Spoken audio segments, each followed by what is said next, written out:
नमो अरिहन्ताणं नमो सिद्धाणं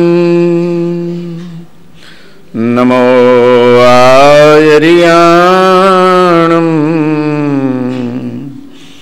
नमो वज्रायाणं नमो लोये सव्वसाहुणम् एषो पंचनमुक्कारो सव्वपावपणासनो मंगलाणं च सव्वेसिं पडमं हवै मंगलम्।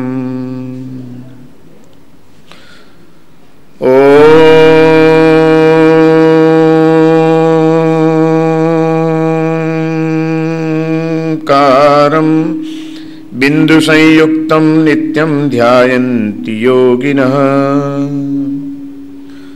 कामदं मोक्षदं चैव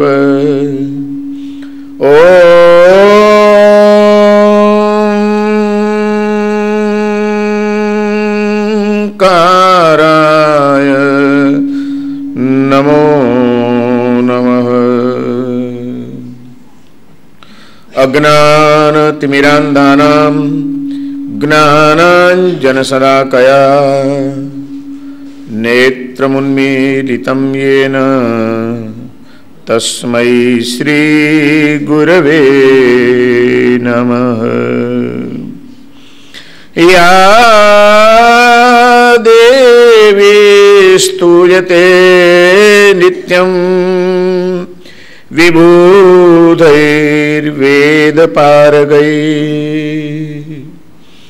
सा मे भवतु जिह्वाग्रे ब्रह्मरूपा सरस्वती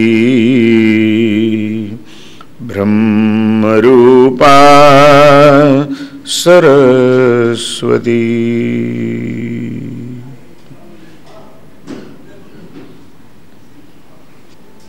पर्वाधिराज पर्युषणનો આજથી પ્રારંભ થયો છે। સવાર અને બપોર બે ટાઈમના પ્રવચનોની એક શ્રેણી આપણી ચાલવાની છે। સવારનો એક વિષય અલગ રહેવાનો છે રોજનો, અને બપોરનો વિષય અલગ રહેવાનો છે। સવારે ભગવાન મહાવીર દેવની પરંપરામાં થઈ ગયેલા કેટલાક એવા અદ્ભુત મહાપુરુષો કે જેમના વિશે કદાચ આપણે ડિટેલ્સથી બહુ ઓછું જાણીએ છીએ। આપણે સામાન્યથી ભદ્રબાહુ સ્વામી વિશે સાંભળ્યું હોય, હરિભદ્ર સુરી વિશે સાંભળ્યું હોય, હેમચંદ્રાચાર્ય વિશે સાંભળ્યું હોય, યશો વિજયજી આનંદગંજી વિશે સાંભળ્યું હોય, પણ કદાચ આપણામાંથી બહુ ઓછા ભાગ્યશાળીઓ એવા હશે કે જે સિદ્ધસેન દિવાકરના જીવન ચરિત્રને જાણતા હોય।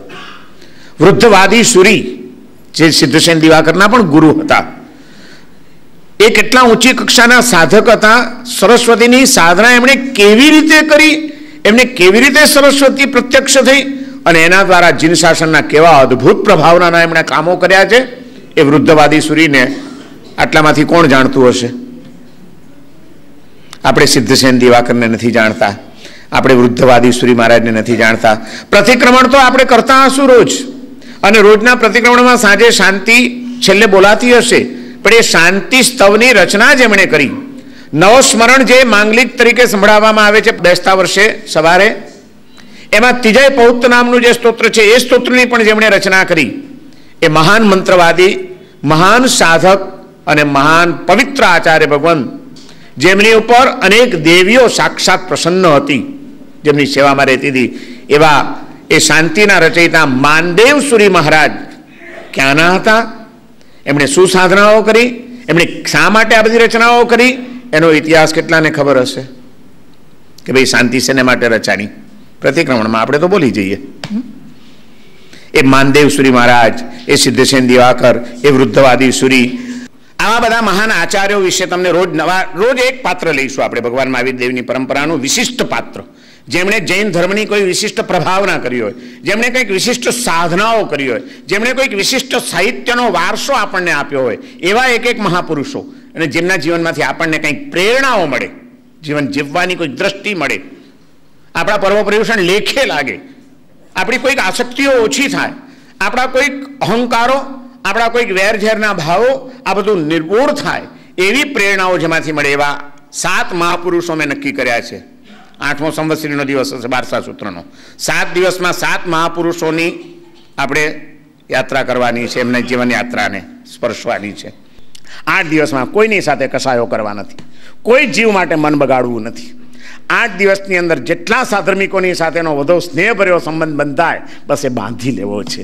આ 8 દિવસમાં જેટલા મહાત્માઓનો, એટલા માટે મેં આ વખતે એવા મહાત્માઓ પસંદ કર્યા છે કે આપણને પ્રેમ ન કરો તો પ્રેમ થઈ જાય. સિદ્ધસેન દિવાકરને તમે સાંભળશો એટલે એમ થઈ જાય કે હા શું આપણા પૂર્વજો, આપણા મહામુનિઓએ શું ઉપકાર કર્યા છે.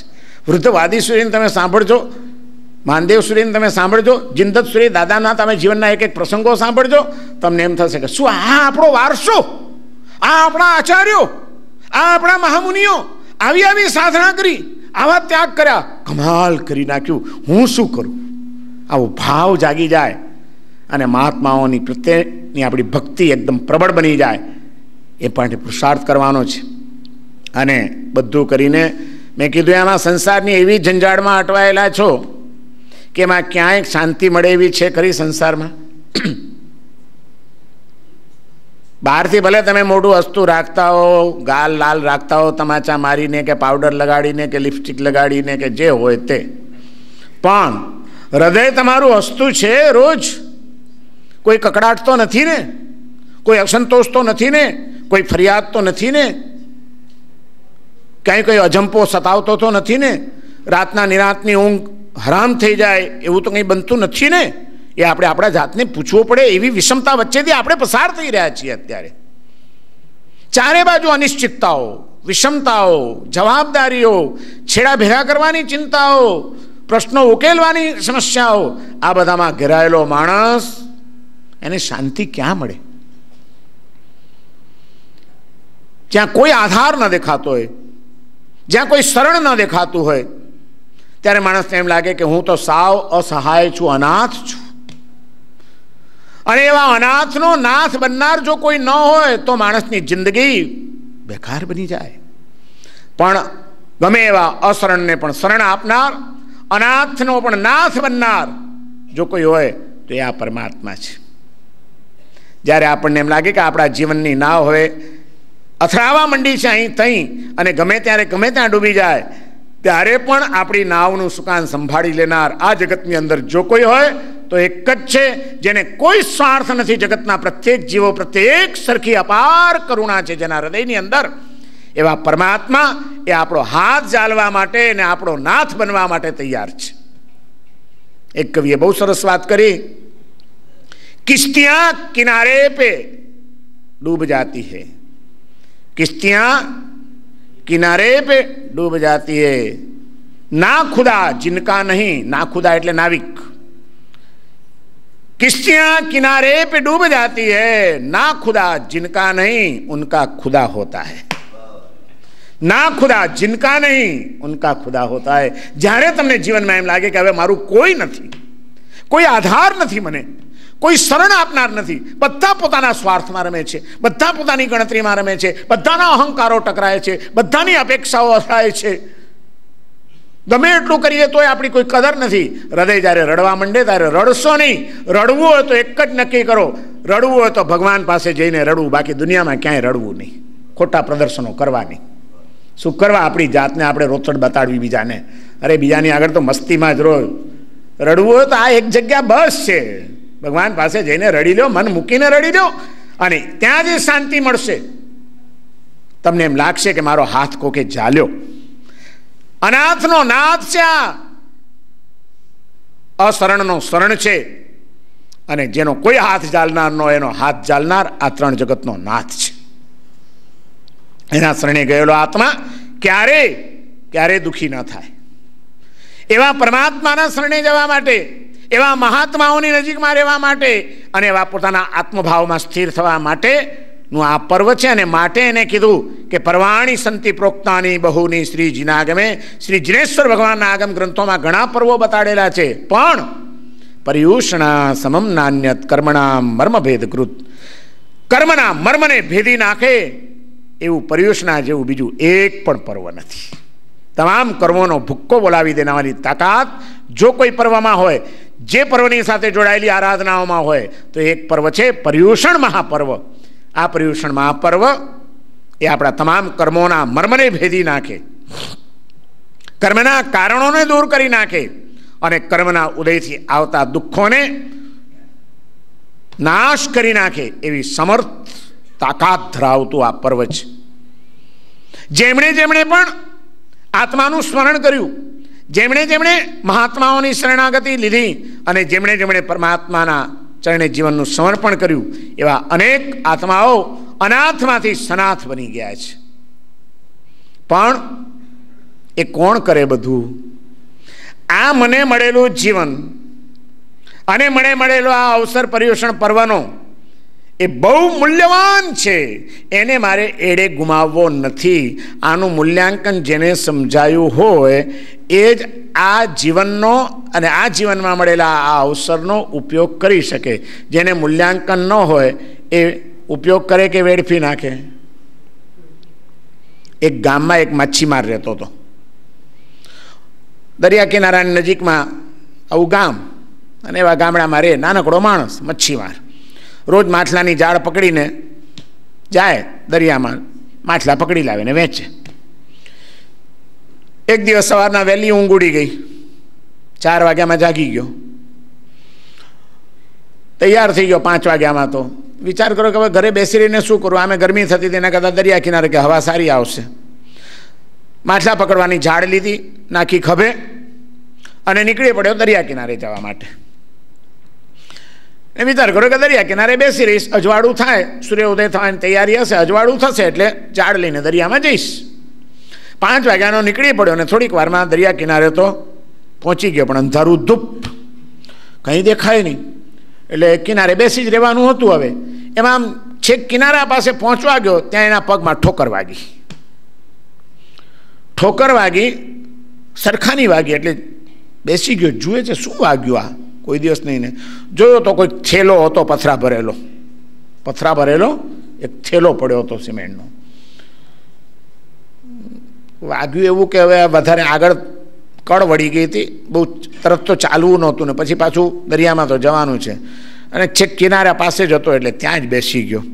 ગુસ્સો આવ્યો, આ મને વાગ્યું, બીજાને વાગશે, અને હા મને શું કામ પણ મારો ટાંટ્યો આણે તોડ્યો. એટલે અંધારામાં પથરો પડ્યો અને વાગે, એમાં કે પથરાની ઉપર ગુસ્સો કરાય? માણસ જાત એવી વિચિત્ર છે, કોની ઉપર ક્યારે ક્યાં ગુસ્સો કરવો એને કંઈ ભાન હોય? હા, ગમે તે ઝપટમાં આવવો જોઈએ કોઈક. એનો તો આવ્યો ગુસ્સો, અને આમે થયું કે હવે કરવાનું શું, હજી કલાકની વાર છે, અંધારામાં બેઠા બેઠા શું કરીશ? બેસી ગયો નીચે, કોથળો ખોલ્યો, કોથળામાંથી એક પથરો કાઢી, નાના પથરા ભરેલા હતા, પથરો કાઢી પાણીમાં નાખ્યો, ડ્રુંગ અવાજ આવ્યો, પાણીમાં પથરો પડ્યો એટલે મજા આવી. એને ગામડાના લોકોને મજા શું હોય? આવી જ મજા હોય. બીજો પથરો કાઢ્યો, ફેંક્યો, ત્રીજો પથરો કાઢ્યો, પથ્થર એક એક કાઢતો જાય, નાના પથરા કાઢતો જાય, નાખતો જાય, કાઢતો જાય, નાખતો જાય, ધણું ગ્રંગ ગ્રંગ અવાજ આવતો જાય પાણીમાં, એને મજા આવે. એમ કરતાં કરતાં કરતાં કરતાં એણે આખો કોથળો ખાલી કરી નાખ્યો. છેલ્લે એક પથરો રહ્યો હતો અને આ બાજુ અજવાળું થયું છે. અજવાળું થયું એને એમ થયું કે હવે આ છેલ્લો છે એ નાખીને પછી બસ ઝાડ લઈને નીકળે પડું. છેલ્લો પથરો કાઢ્યો, પણ અજવાળામાં જેવો પથરો કાઢીને આમ જોયો તો એકદમ ચમકતો હતો અને માથું કૂટવા લાગ્યો. ભાગ્યો છેલ્લો પથરો હાથમાં લીધો ત્યારે ખબર પડી કે અત્યાર સુધી જે ફેંક્યા એ પથરા નહોતા, હીરો હતો, અને બધા દરિયામાં ફેંકી દીધા હતા. અને માથું જ કૂટવા માંડ્યો, કેવો અભાગ્યો, આને શું કર્યું ગાંડ, પણ બધા હીરા ફેંકી દીધા. હાય હાય હાય હાય હાય હાય. એક જ હીરો રહ્યો. કેટલો કમનસીબ કહેવાય, દયાપાત્ર કહેવાય કે નહીં? ખજાનો મળ્યો હતો, પણ અજ્ઞાન અને અંધકાર આ બેના કારણે એણે હીરા બધા દરિયામાં ફેંકી દીધા. કેટલો કેટલો કમનસીબ.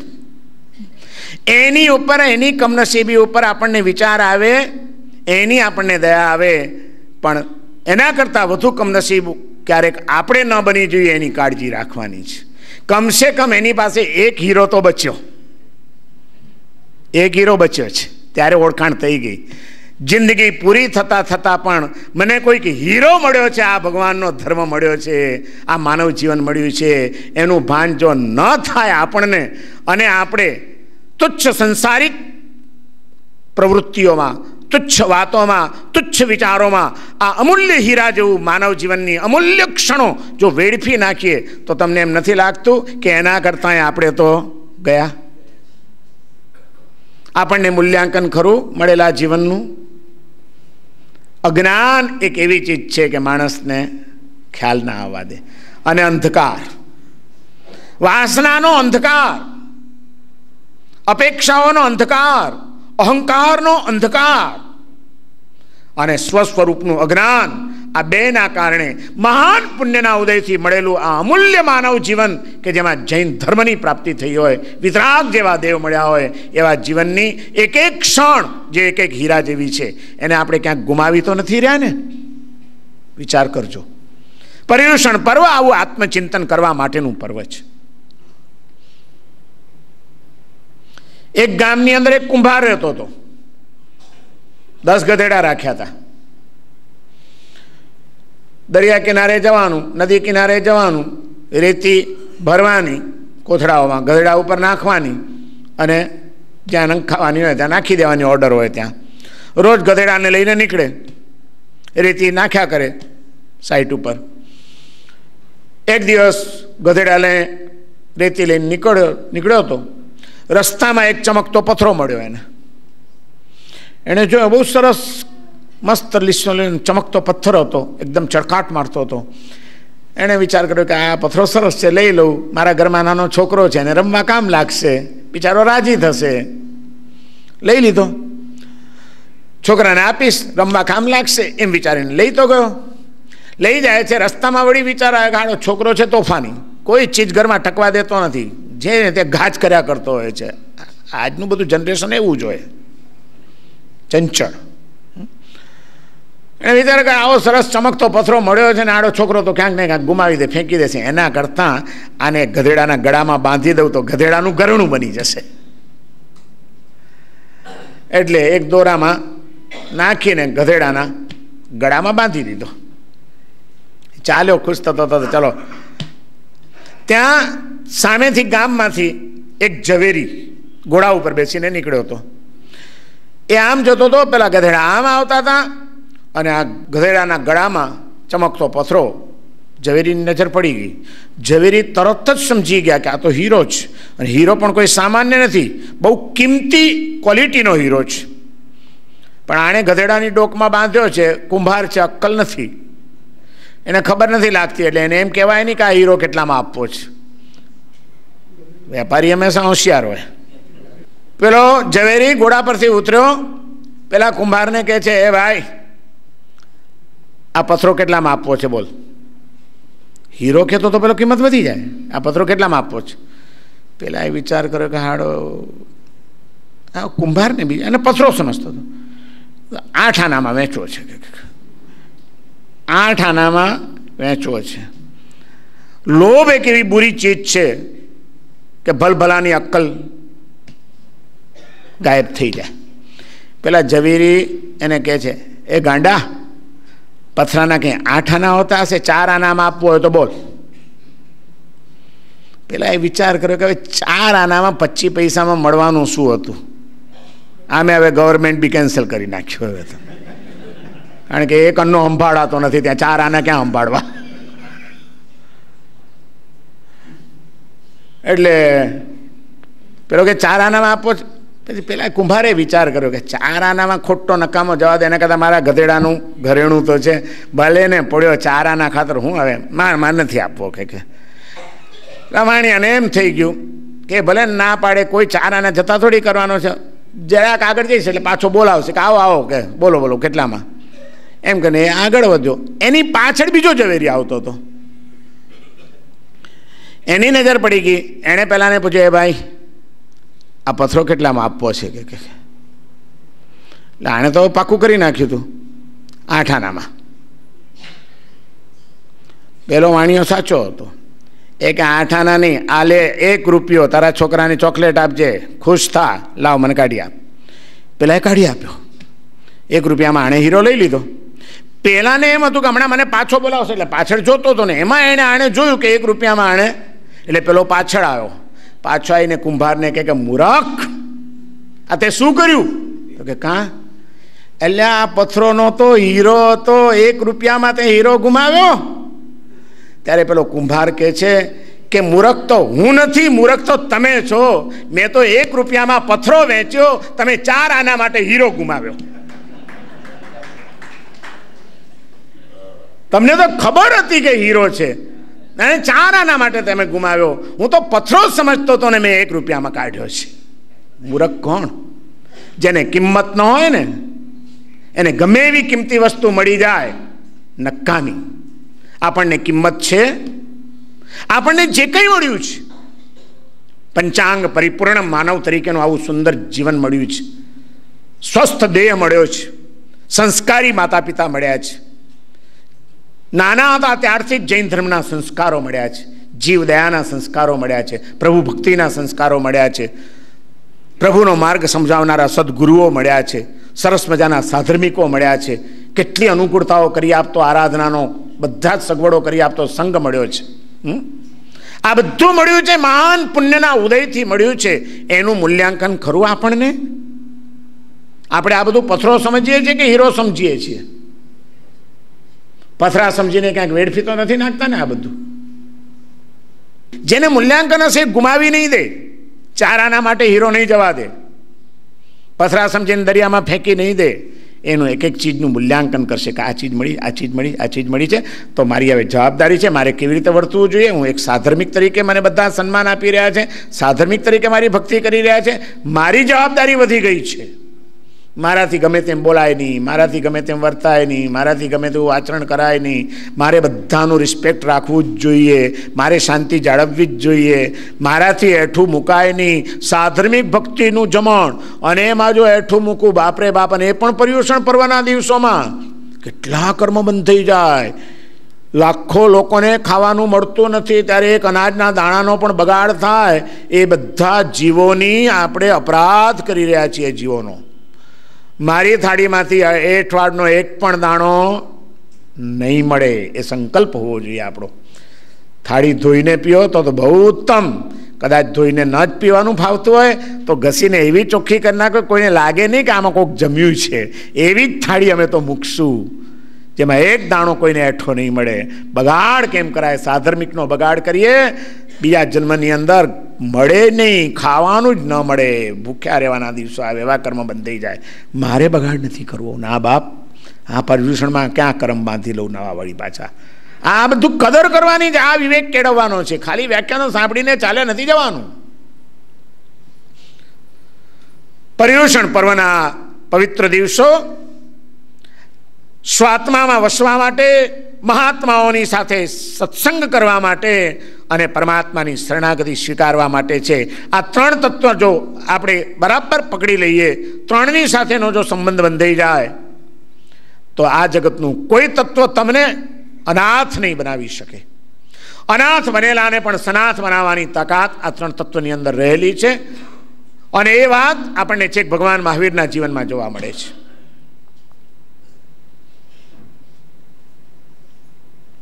ભગવાન મહાવીર તીર્થંકર તરીકે જ્યારે આ પૃથ્વી ઉપર વિચરી રહ્યા હતા, કૌશાંબી નગરીની અંદર એક મહાન શ્રેષ્ઠી રહેતા હતા, ધનાઢ્ય શ્રેષ્ઠી. એમનું નામ હતું ધન સંચય. એટલો ધનનો સંચય કર્યો હતો સાચા અર્થમાં. એને ત્યાં એક પુત્રનો જન્મ થયો. પુત્રનું નામ પડ્યું ગુણસુંદર. અને ગર્ભ શ્રીમંત પરિવારમાં, પુણ્યશાળી પરિવારમાં જન્મ મળવો એ પણ મહાન પુણ્યનો ઉદય હોય છે. ગુણસુંદર ધન સંચયને ત્યાં એનો જન્મ થયો. લાડ કોડ સુખ સાહેબીમાં એનો ઉછેર થઈ રહ્યો છે. આમ પોતે પણ પુણ્યશાળી આત્મા છે. જન્મ્યો ત્યારથી પુણ્ય તો સાથે જ લઈને આવ્યો છે. એટલે સંસ્કારી કુળ મળ્યું, સંસ્કારી માતા પિતા મળ્યા. એટલું જ નહીં, સુંદર રૂપ મળ્યું છે. એવો દેખાવડો છે, રૂપ રાજકુમાર જેવો છે. અને મા બાપ એને પ્રેમથી ઉછેરીને મોટો કરી રહ્યા છે. એમ કરતાં કરતાં યુવાન થયો, ભણી ગણીને તૈયાર થયો. સારી શ્રેષ્ઠી કન્યાની સાથેના લગ્ન પણ થયા છે.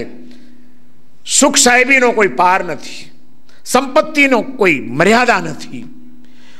ઉછળતું યૌવન છે, રૂપરૂપના અંબાર જેવી પત્ની છે, વાલસોઈ માં છે, બધી જ જવાબદારી સંભાળીને નિશ્ચિંત કરી નાખનાર પિતા છે. કોઈ કહેતા કોઈ કમીના નથી અને આનંદથી ગુણસુંદરના દિવસો ચાલ્યા જાય છે જીવનના. પણ આ સંસારની એક એવી વિચિત્રતા છે કે જ્યારે બધું જ તમને એમ લાગે કે ના હવે આપણું બધું સેટ થઈ ગયું, હવે કોઈ ચિંતા નથી, ત્યાં એકાદ થપાટ એવી લગાડી દે આ સંસાર કે બધું અકારું થઈ જાય. આ સંસારની વિષમતા જ એવી છે. અને કેટલીક વાર તો એમ પણ લાગે કે એ જરૂરી બી છે કે જો એ ન હોય તો માણસ ઠેકાણે રહે જ નહીં, પછી અધ્ધર જ હાલવા માંડે.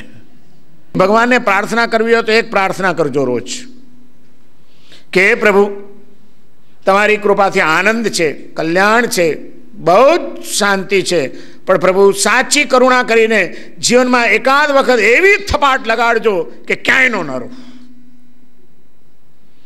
જો પ્રભુ નહીં લાગે થપાટ તો હું તમને કોઈક દિવસ ભૂલી જઈશ. તમે મારા હૈયામાં હંમેશા વસેલા રહો એ માટે જરૂરી છે એકાદી થપાટ પડવી. જ્યારે બધા આધારો તૂટતા લાગે ત્યારે પાછા ભગવાન યાદ આવી જાય. સાચું કહેજો, ભગવાન ક્યારે યાદ આવે? સુખમાં કે દુઃખમાં? દુઃખમાં ને. તો દુઃખ જરૂરી નથી લાગતું? રોજ ભગવાનને પ્રાર્થના કરો કે ભગવાન એકાદું દુઃખ રોજ આપ્યા કરજે જિંદગીમાં, એકાદ લફરું ઘુસાડ્યા કરજે જિંદગીમાં, ઠેકાણે રહું, છટકી ન જવું, અધ્ધર હાલતો ન થઈ જવું. હા, 5 પાંડવોની માતા કુંતીએ પ્રાર્થના કરેલી છે, વિપદ સંતુ ન સસ્વત, હંમેશા અમારા જીવનમાં વિપત્તિઓ આવ્યા કરો. કારણ કે વિપત્તિ હોય, મુશ્કેલી હોય, ચેલેન્જ હોય ત્યારે એક તો એલર્ટ રહેવાય છે, એક્ટિવ રહેવાય છે. આપણી કોઈક નાનકડી પણ ભૂલ જો થઈ ગઈ તો ટાંપીને બેઠા છે બધા એનો ધજાગરો કરવા માટે. એટલે માણસ વિચારીને પગલાં ભરે છે અને તકલીફ હોય ત્યારે ભગવાનની યાદ બહુ આવે છે. માટે જિંદગીમાં હંમેશા કુંતી પ્રાર્થના કરે છે કે વિપત્તિઓ સંતુ ન સસ્વત, શાશ્વત હંમેશા રહેજો વિપત્તિ અમારા જીવનની અંદર. અમને બધું સુખ આપતા જ નહીં પ્રભુ, અહીં જીરવવાની તાકાત અમારી નથી. કૌશાંબીનો આ શ્રેષ્ઠી પુત્ર ગુણ સુંદર દોમ સુખ સાહેબીની અંદર ઉછરી રહ્યો છે. એને એમ લાગ્યું કે બસ મસ્ત છે મારી જિંદગી, કોઈ ચિંતા નથી મને. અને ત્યાં કર્મે એક થપાટ મારી એને. ભર જુવાનીની અંદર અચાનક રોગોએ એના શરીરની અંદર ઘેરો ગાલ્યો. આખા શરીરની અંદર ભયંકર દાહની પીડા ઉત્પન્ન થઈ ગઈ. આંખમાં જાણે સોયા ભોંકાતા હોય એવી વેદનાઓ થવા લાગી. કેટલી બીજી બધી બીમારીઓ સાથે લાગુ પડી ગઈ. અને એ બધી બીમારીઓમાં પડેલો આ ગુણ સુંદર સહન થતું નથી, પીડાઓ સહન થતી નથી, રાતના ઊંઘ આવતી નથી, આંખમાં જાણે કે સોયા ભોંકાય છે એવી વેદના થાય છે, અને અંગમાં જાણે અંગારા સળગી રહ્યા છે એવી જ્વલન થઈ રહી છે. અને જરાય ઊંઘનો મટકો મારી શકતો નથી. અને એની આ સ્થિતિ જોઈને આખો પરિવાર બેચેન છે. એના પિતાએ પૈસા ખર્ચવામાં કંઈ બાકી નથી રાખ્યું. વાલસોઈ માતા સતત એની પાસે બેસી રહે છે. પ્રેમાળ પત્ની શણગાર કરવાના છોડી દીધા છે, ચેન પડતો નથી, ખાવા પીવાનું અકારું થઈ ગયું છે. એનું માથું દબાવીને ત્યાં ને ત્યાંની સેવામાં લાગેલી છે. મોટા મોટા રાજવૈદ્યો આવે છે, મોટા મોટા હકીમો આવે છે, જાત જાતના ઉપચારો ચાલે છે, પણ કોઈ ઉપચાર કારગત નીવડતો. પુણ્ય માણસનું જ્યારે પરવારે, યાદ રાખજો, પુણ્ય જ્યારે પરવારે ત્યારે ઉપચાર કામ લાગતા નથી. અને સ્વજનો નિરાધાર થઈ ગયા વિના રહેતા નથી. શું કરી શકે સ્વજનો? પૈસા ખર્ચી શકે, તમને દવા આપી શકે, તમારું માથું દબાવી શકે, તમારી બીમારી લઈ શકે, તમારી પીડા લઈ શકે. તાકાત છે કોઈનામાં? ગમે એટલો પ્રેમ હોય. એક એક દિવસ જાય છે અને ગુણસુંદરની વેદના વધતી જાય છે. 2 દિવસ, 4 દિવસ, 5 દિવસ, 7 દિવસ ઊંઘનું એક મટકું માર્યું નથી, બેચેનીનો કોઈ પાર નથી. અને રાતના રડે છે, હવે તો ચોધાર આંસુએ રડે છે. કંઈક કરો પિતાજી, કંઈક કરો, મારાથી સહન નથી થતું, મારે કંઈક કરો, કંઈક કરો. માં કે બેઠા હું અહીં જ બેઠી છું. અને પછી ગુસ્સો ચડે છે. બીમાર માણસને સહન ન થાય ત્યારે ચીડિયો સ્વભાવ પણ થઈ જાય. પરિસ્થિતિ એવી હોય છે, ચીડા છે. શું બેઠું છું, શું બેઠી છું, બેસીને શું કરો છો તમે લોકો? મારી કોઈ પીડા ઓછા કરતા નથી ને. જેમને તેમ બોલવા માંડ્યો છે. બધાને થાય છે કે શું કરીએ, પણ હવે આપણે બધા થતા તમામ ઉપચારો કરી ચૂક્યા છીએ અને છતાં કંઈ થતું નથી. શું થાય? બધા વ્યથિત છે. અને એમાં ગુણસુંદર બસ પડ્યો છે. 2 દિવસ, 5 દિવસ ને 7 દિવસ થયા. હવે રોજનું થઈ ગયું છે ગુણસુંદરનો ઉજાગરો. ઘરવાળા કેટલા દિવસ ઉજાગરા કરે? માંદા પડ્યા છો કોઈ વાર? પછી વારા બંધ થાય, ખબર છે? અને એમાંય લાંબુ ચાલે તો પછી છટકબારીઓ થાય. આજ તમે જરા સંભાળી લેજો ને, મારે સુરત જવાનું છે. ન જવાનું હોય તો એ કાઢે માણા બાના. પછી બધો પ્રેમ, બધી લાગણી, બધું સૂઈ જાય. ઊંઘ વેચવાની આવે ત્યારે, ઉજાગરા કરવાના આવે, એકાદ દાડો કરી લે, પ્રેમથી કરી લે, દેખાડે હું બેઠો છું, ચિંતા નહીં કરતી. અરે શું ચિંતા ન કરે તો કરે શું બીજું? ઓળખે છે તમને. 7 દિવસ નીકળી ગયા છે. લોકો થાક્યા. એ બી એક માનવ શરીર છે, થાકે. હોલમાં કોઈક સોફા પર પડ્યું છે ને, કોઈ ગાદલા પર ને કોઈ ખુરશી પર ઝોકા ખાય છે ને, બધા ઊંઘે છે ને આ ભાઈ જાગે છે. અને જ્યાં ઊંઘતા જોયા ત્યાં એના મનમાં વિચાર આવે છે, હું માનતો હતો કે મારા જેવી પ્રેમાળ પત્ની આ દુનિયામાં કોઈને નહીં મળ્યો હોય. દેવાંગના જેવું રૂપ છે, નિતરતો પ્રેમ છે. હું ના ખાઉં ત્યાં સુધી રાહ જોઈને બેઠી રહે છે, ખાતી નથી. એ જમાનાની વાત છે, મહાવીરના જમાનાની. આજની કોઈ ગણતરી કરતા નહીં તમે, આવી અપેક્ષાઓ રાખતા નહીં. એવી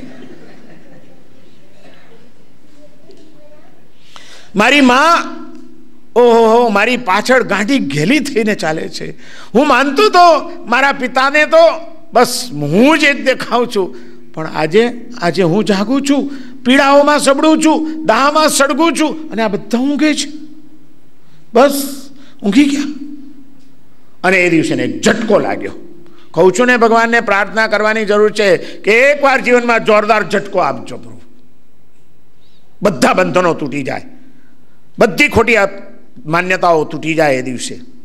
અને ત્યારે પ્રભુની સાચી શરણાગતિ આવે. ઝટકો લાગ્યો. હું માનતો હતો કે બધા મારી માટે જીવે છે, આજે બધા ઊંઘે છે, હું અહીં પીડાઈ રહ્યો છું, કોઈને કંઈ પડી નથી. તો મારું કોણ? બધું હોવા છતાં હું અનાથ, બધું હોવા છતાં હું અસહાય, નિરાધાર, મારું કોઈ નહીં. અરે આ બધાની પાછળ મેં મારી જિંદગીમાં બીજું કંઈ જોયું નથી. ભગવાન મહાવીર વિચરી રહ્યા છે, ક્યારેક નામ સાંભળેલું છે. અને બધા આધારો તૂટતા લાગ્યા ત્યારે એને અચાનક યાદ આવે છે કે કોઈ મારો આધાર નથી, કોઈ મારો નાથ નથી. જો આ પીડામાંથી બચી જવું, એના મનમાં વિચાર ચાલ્યો છે, જો આ બીમારી મારી મટી જાય, જો આ પીડામાંથી હું ઉઘરી જાઉં, તો બસ પ્રભુ મહાવીરના ચરણે જીવનનું સમર્પણ કરીશ અને ખરેખર જે મારું છે, ખરેખર જે હું છું, એને પામવા માટે જીવન લગાડી દઈશ. બસ હવે આ ભ્રમણામાં જીવન જીવવું મારા માટે અશક્ય છે.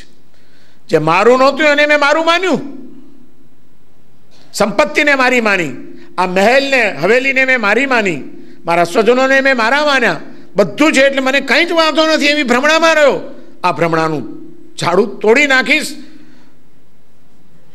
અને તે વખતે એના મનની અંદર અચાનક એક વાક્ય સ્ફુરી ગયું, અન્યથા શરણમ નાસ્તિ ત્વમેવ શરણમ મમ તસ્માત કારુણ્ય ભાવેન રક્ષ હે પરમેશ્વર. અન્યથા શરણમ નાસ્તિ. પ્રભુ તમારા સિવાય કોઈ શરણ નથી મને. તમેવ શરણમ મમ. મારા માટે હવે જો કોઈ આધાર હોય, શરણ હોય તો પ્રભુ તમે જ છો. બસ તમારા સિવાય કોઈ શરણ નથી મારા માટે. તસ્માત કારુણ્ય ભાવેન. ભગવાન તમે તો કરુણાની મૂર્તિ છો. તમારી કરુણાને વરસાવો અને મારી રક્ષા કરો. પ્રભુ જો હું બચી ગયો તો હું તમારા ચરણે જીવનનું સમર્પણ કરીશ. એટલા હૃદયના તીવ્ર ભાવથી સંકલ્પ અને આ વિચાર એના અંતરમાં ઉઠે છે. અને કુદરતનું તંત્ર એમ કહે છે કે હૃદયના ઊંડાણમાંથી તમે જે વિચાર કરો, જે પ્રાર્થના કરો એ ફળીને જ રહે છે. સચ્ચી પુકાર હૈ તો બેડા પાર હૈ. પુકાર સાચી હોવી જોઈએ, નિષ્ઠા ભરેલી હોવી જોઈએ.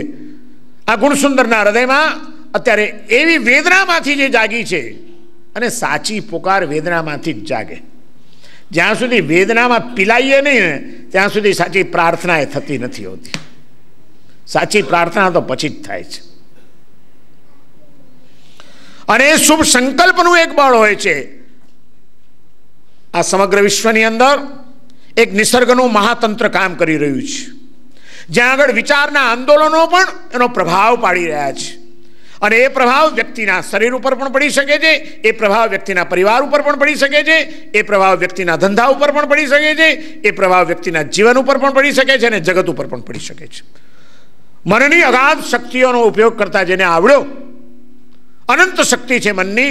આજના મનોવૈજ્ઞાનિકો પણ એમ કહે છે કે આપણા મનની જે અગણિત શક્તિ છે એની 2% જેટલી શક્તિનો પણ આપણે ઉપયોગ કરતા નથી, આપણે વાપરતા નથી. બાકીની શક્તિ બધી વ્યર્થ ચાલી જાય છે. એટલી અદ્ભુત અને ઊંડી મહાન શક્તિ છે.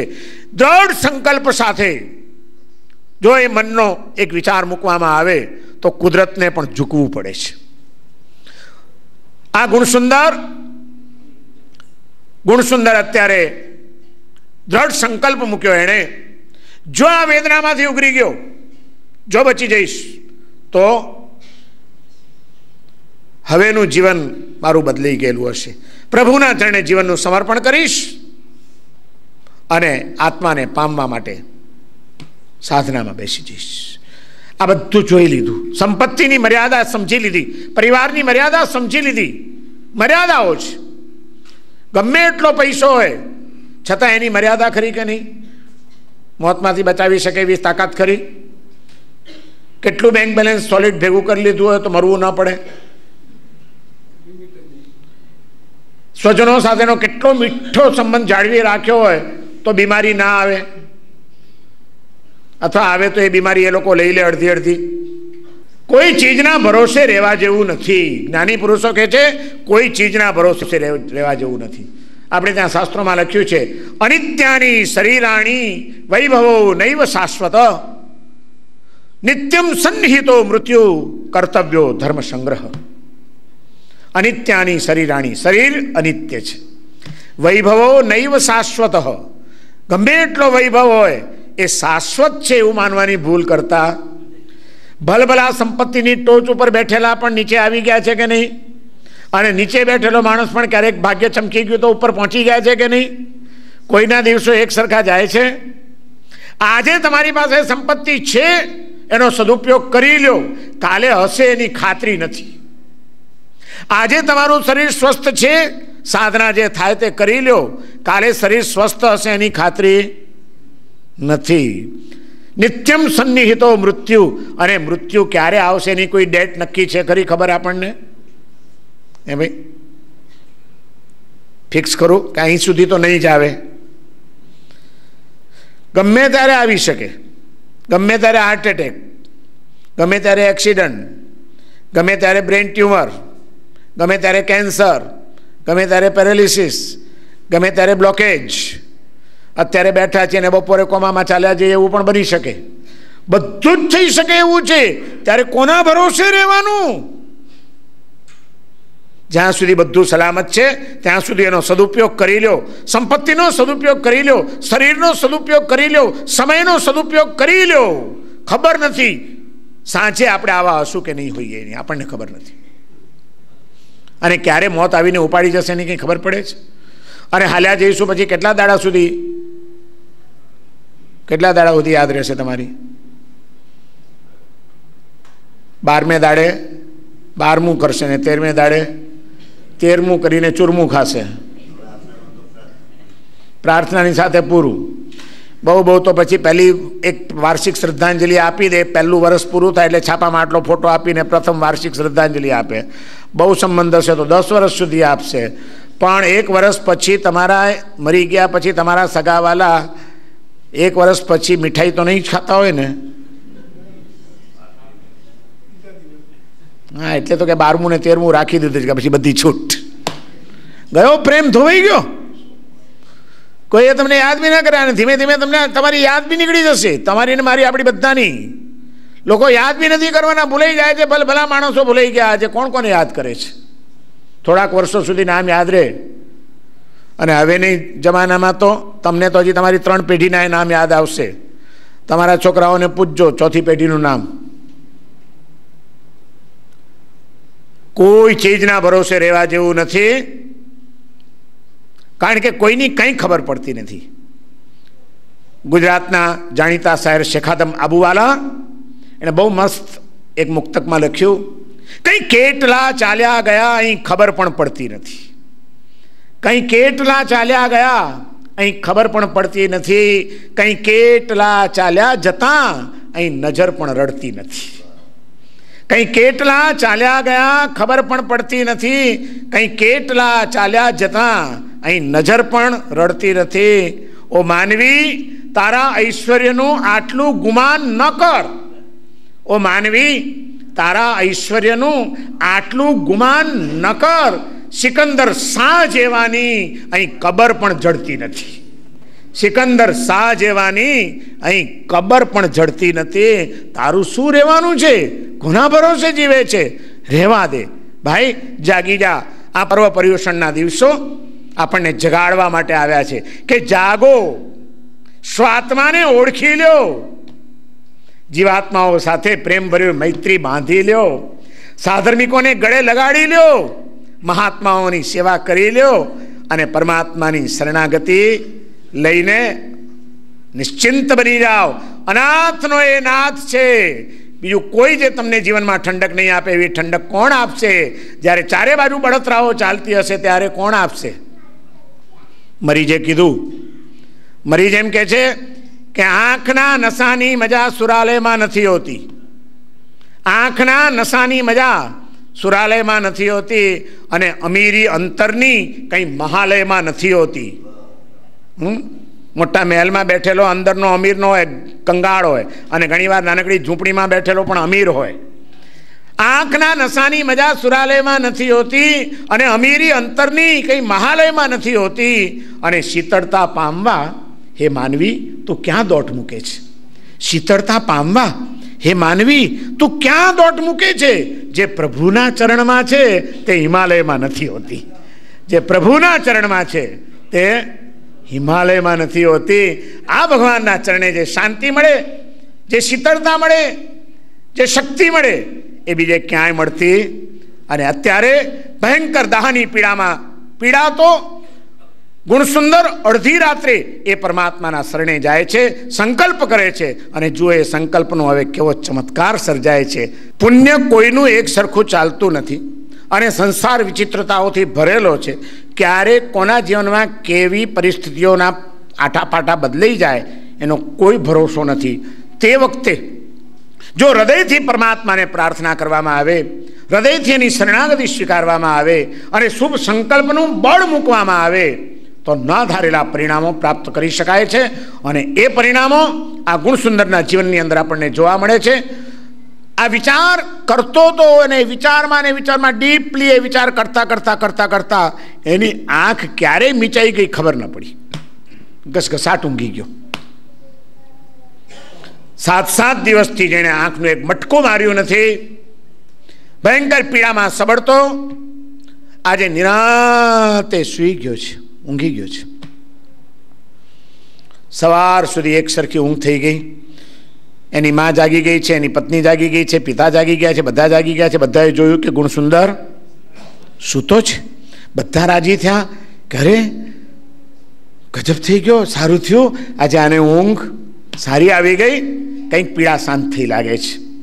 અને સવાર પડતા પડતા ગુણસુંદર જાગ્યો. સ્વજનો બધા વીંટળાઈ ગયા. બેટા બેટા કેમ છે તને? સારી ઊંઘ આવી ગઈ? પીડા ઓછી થઈ ગઈ તારી? પડે જાગેલો ગુણસુંદર હવે થોડી ક્ષણો માટે નથી જાગ્યો, એ હંમેશને માટે જાગી ગયો છે. ગુણસુંદર કહે છે, પિતાજી તમે બધાએ બધું જ કર્યું, તમારો ખૂબ પ્રેમ, તમારી ખૂબ લાગણી, તમારી ખૂબ સેવા, પણ કોઈ વસ્તુ મને કામ ન લાગી, સંપત્તિ મને કામ ન લાગી. ત્યારે મારી પીડા શાંત થઈ હોય. અત્યારે મારો દાહ શમી ગયો છે, મારી આંખની પીડા ઓછી થઈ ગઈ છે અને મને સરસ ઊંઘ આવી ગઈ. મને કોઈ કામ ન લાગ્યું. ત્યારે મને પ્રભુની યાદ કામ લાગી ગઈ છે. ત્યારે મને એક કરેલા શુભ સંકલ્પ કામ લાગી ગયો છે. અને પિતાજી મેં રાતના સંકલ્પ કર્યો હતો કે જો આ મારી પીડા મટી જશે તો હું સંસારનો ત્યાગ કરીને પ્રભુ મહાવીરના ચરણે જીવનનું સમર્પણ કરીશ. મારે પ્રભુના ચરણે જવું છે. પિતાજી તમે તૈયારી કરો, મારી દીક્ષાની તૈયારી કરો. અને ઘણું સમજાવ્યું સગાવાલાઓએ, બેટા તારી યુવાન વય છે, તું જોતો ખરો આ બધું તારા માટે છે, કોને માટે છે? પણ એક વખત જાગી ગયેલો આત્મા હવે એને કોઈ પ્રલોભનો લલચાવી શકે એમ નથી. નાનકડી ઘટના પણ જાગવા માટે બસ થઈ પડતી હોય છે. જેને જાગવું છે એને એક નાનકડી જ ઘટના, એક નાનકડી વાત જાગી જાય. અને જે ન જાગવું હોય એ હજારો પ્રવચનો સાંભળી લે ને તો એ જૈસે થે, કોઈ ફેરફાર નહીં. ઉપાધિઓ તો રહેવાની છે. ઉપાધિમાં પણ સમાધિને અખંડ રાખવી હોય તો ધર્મને ક્યારેય ભૂલતા નહીં. જાગવું હોય નાનકડી ચીજ બસ છે. તમને એમ થશે કે આ તો બધી ભગવાન મહાવીરના કાળની વાતો કરે છે મહારાજ. હવે એને 2500-2600 વર્ષ થઈ ગયા, જમાના બદલાઈ ગયા. વર્તમાન કાળની કોઈક વાત કરું તમને. થોડાક વર્ષો પહેલા આપણા ભારતની અંદર બહુ જાણીતું નામ રવિન્દ્રનાથ ટાગોર, સાંભળ્યું ને નામ? એની જગ્યા શાંતિનિકેતન બંગાળમાં. કલકત્તામાં એક બંગાળી બાબુ રહેતા હતા. ખૂબ સુખ સાહેબી બાબુ હતા અસલના. અઢળક પૈસો, મોટો બંગલો, પ્રેમાળ પત્ની, સરસ મજાની નાનકડી દીકરી. આનંદથી દિવસો ચાલ્યા જાય. પણ મેં કીધું એવું જ છે, સંસારમાં કોઈના દિવસો સરખા આનંદથી જતા, સંસાર થપાટ ગમે ત્યારે મારે. બધું બરાબર હતું, આનંદથી જીવન ચાલતું હતું. અને એકાએક એક નાનકડી બીમારીમાં બંગાળી બાબુના પત્ની આ દુનિયા છોડીને વિદાય લઈ લીધી. પત્નીના વિયોગનું દુઃખ આવી ગયું. છોકરી નાની છે, હવે એને ઉછેરવાની જવાબદારી બાબુ ઉપર આવી ગઈ. 3 જ જણાનું પરિવાર હતો. પત્ની ગઈ એનું દુઃખ તો છે જ, પણ બંગાળી બાબુ વિચાર કરે છે કે અત્યારે હવે રડીને બેસી રહેવાનો અર્થ નથી. મારે આ દીકરીને જોવાની છે. મારે હવે 2 ફરજ અદા કરવી પડશે, મા તરીકેની અને પિતા તરીકેની. ડબલ રોલ મારે ભજવવો પડશે. મારી દીકરીને એની માની જરાય ઉણપ સાલવી ન જોઈએ. એટલું ધ્યાન રાખે છે. એનો ભણવાનો ટાઈમ થાય, એનો ખાવાનો ટાઈમ થાય, એનો ટ્યુશનમાં જવાનો ટાઈમ થાય. ડાન્સિંગ ક્લાસીસ કરતી હતી, ડાન્સમાં જવાનો ટાઈમ થાય. ત્યાંથી આવે એટલે એના માટે નાસ્તો તૈયાર હોય, સ્કૂલેથી આવે એટલે જમવાનું તૈયાર હોય, સવારે એને સ્કૂલે જવાનું હોય તો કપડાં તૈયાર હોય. બધું ધ્યાન રાખીને સરસ રીતે પ્રેમથી દીકરીને ઉછેરી રહ્યા છે. એમાં આવા ચોમાસાના દિવસો આવ્યા. ઘનઘોર વાદળા ઘેરાયેલા છે. દીકરી સ્કૂલેથી આવી, જમવાનું તૈયાર હતું, જમાડી દીધી એને પ્રેમથી. ડાન્સિંગ ક્લાસમાં જવાનું હતું, ટ્યુશન માટે જાય છે. અને ટ્યુશન કરીને જ્યારે પાછી આવે છે, બંગાળી બાબુ એકલા ઘરમાં. અને એ જૂના જમાનામાં ને એમાંય પછી આવા સાત્વિક માણસો બધા કરકસરથી જીવતા હતા, ખોટો વેસ્ટેજ કંઈ પણ ન કરે. એટલે એકલા હતા એટલે કંઈ દિવાવતી કંઈ કર્યા નહોતા. રોજનો એમનો ફિક્સ ટાઈમ, બહુ નિયમિત માણસો જૂના જમાનાના હોય એટલે કે ભાઈ બરાબર 7 વાગ્યા પછી અંધારું થાય એટલે લાઇટ કરવાની, ત્યાં સુધી નહીં કરવાની, ખોટો વેસ્ટેજ નહીં કરવાનું. અંધારામાં બેઠા છે. વરસાદ ઘેરાયેલો એટલે ડાન્સિંગ ક્લાસમાં ગયેલી દીકરીને ક્લાસ વહેલો છોડી મૂકવામાં આવ્યો અને એને છૂટી કરી દેવામાં આવી. અને છોકરી ટ્યુશનમાંથી ઘરે આવે છે. બહારથી આવી વાદળા ઘેરાયેલા એટલે આમે અંધારું હતું, પણ બહાર અજવાળું. અને બહારથી જ્યારે તમે અંદર જાઓ રાતના તો ઘરમાં બધું જો લાઇટ ન હોય તો અંધારું એકદમ દેખાય, તમને કશું જ ન દેખાય. અંદર બેઠેલાને થોડું થોડું દેખાતું, આપણી આંખો ધીમે ધીમે યુઝ ટુ થાય. પેલી છોકરી જેવો ઘરના બારણામાં પગ મૂક્યો, અંદર ધબ અંધારું, મૂંઝાઈ ગઈ. અને મૂંઝાઈ ગઈને દરવાજામાંથી જેને બૂમ મારી, બાબूजी शाम ढल गई, अंधेरा छा गया, अभी तक दिया नहीं जलाया.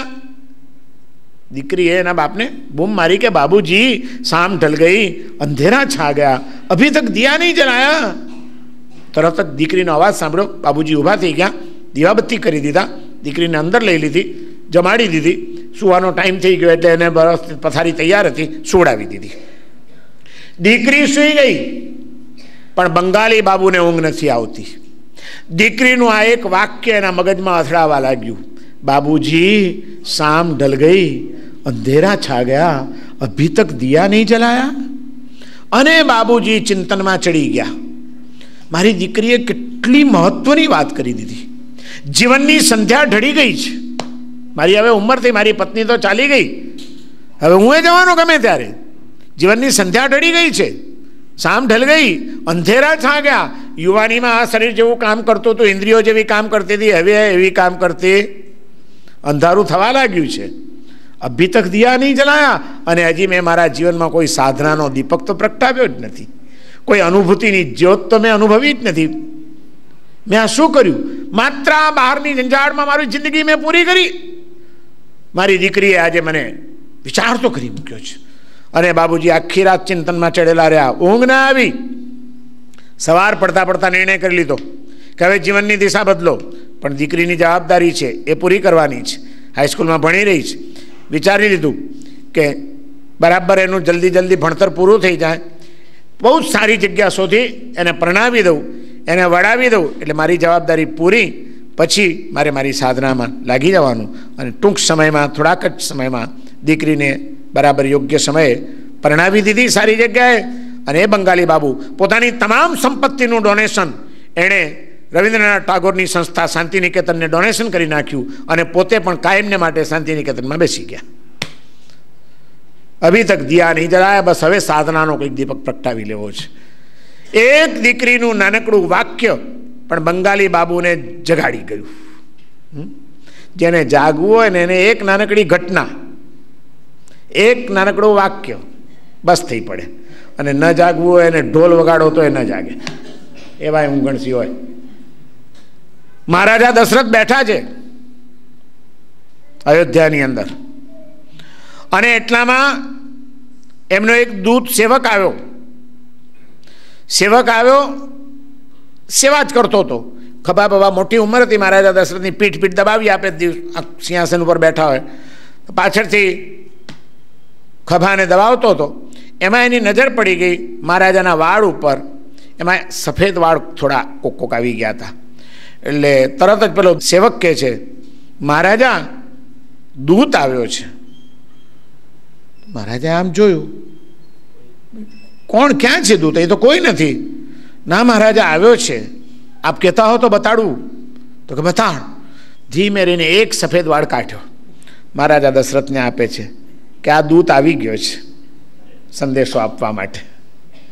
અને આપણું જૈન રામાયણ હેમચંદ્રાચાર્ય લખ્યું છે, વિમલાચાર્ય પ્રાકૃત ભાષામાં લખ્યું છે, હેમચંદ્રાચાર્ય સંસ્કૃત ભાષામાં લખ્યું છે. એ જૈન રામાયણની અંદર આ પ્રસંગ મૂકવામાં આવ્યો છે. એ સફેદ વાળ જોઈને મહારાજા દશરથ જાગી ગયા. નિર્ણય કરી લીધો કે બસ હવે આ રાજગાદીનો મારે ત્યાગ કરી દેવો જોઈએ, પુત્રોને રાજગાદી આપી અને મારે હવે સાધનાના માર્ગે નીકળી જવું જોઈએ. એક જ સફેદ વાળ, જાગવું હોય તો બસ છે, બાકી બધું ચાંદી થઈ જાય તો એ ના જાગે. જેને જાગવું છે ને એક જ વાક્ય બસ છે, એક ઘટના બસ છે. આપણે જાગવું છે ખરું? આ પર્યુષણ એ જગાડવા માટે આવ્યા છે આપણને કે જાગો, જિંદગીનું મૂલ્યાંકન કરો, મળેલા જીવનનું મૂલ્યાંકન કરો, મળેલા ધર્મનું મૂલ્યાંકન કરો, મળેલા પર્વનું મૂલ્યાંકન કરો.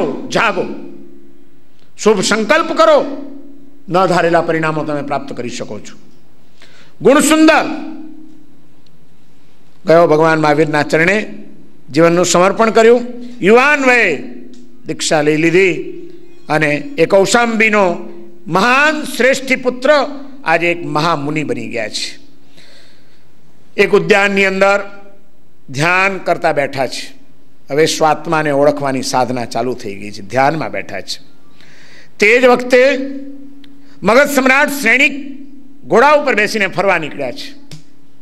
હજી સુધી શ્રેણિક ભગવાન મહાવીરના પરિચયમાં આવ્યા નથી, ધર્મના માર્ગે વળ્યા નથી.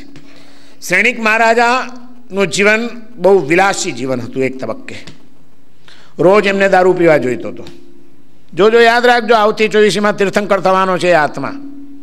કર્મના આટાપાટા કેવા ચાલતા હોય છે. વૈભવનો કોઈ પાર નથી. સુખ સાહેબીમાં જલસાથી જીવવાનું, રોજ ડ્રિંક્સ લેવાનું, રોજ મોજશોખ કરવાના, પાંચે ઇન્દ્રિયોના આનંદ માણવાના અને બસ જીવન જીવ્યા કરવાનું.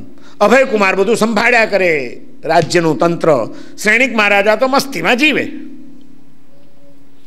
એકવાર ઘોડા ઉપર બેસીને ફરવા નીકળ્યા છે ને ફરતા ફરતા ઉદ્યાનમાં આવી ચડ્યા. ઉદ્યાનમાં આવીને જુએ છે તો એક ઝાડની નીચે એક આ યુવાન મુનિ ધ્યાન ધરતા બેઠા છે. મુનિની સામે જોયું શ્રેણિકે. શ્રેણિક વિચારમાં પડી જાય છે. આહા, શું ગુલાબી તન બદન છે, શું મસ્ત ચહેરો છે,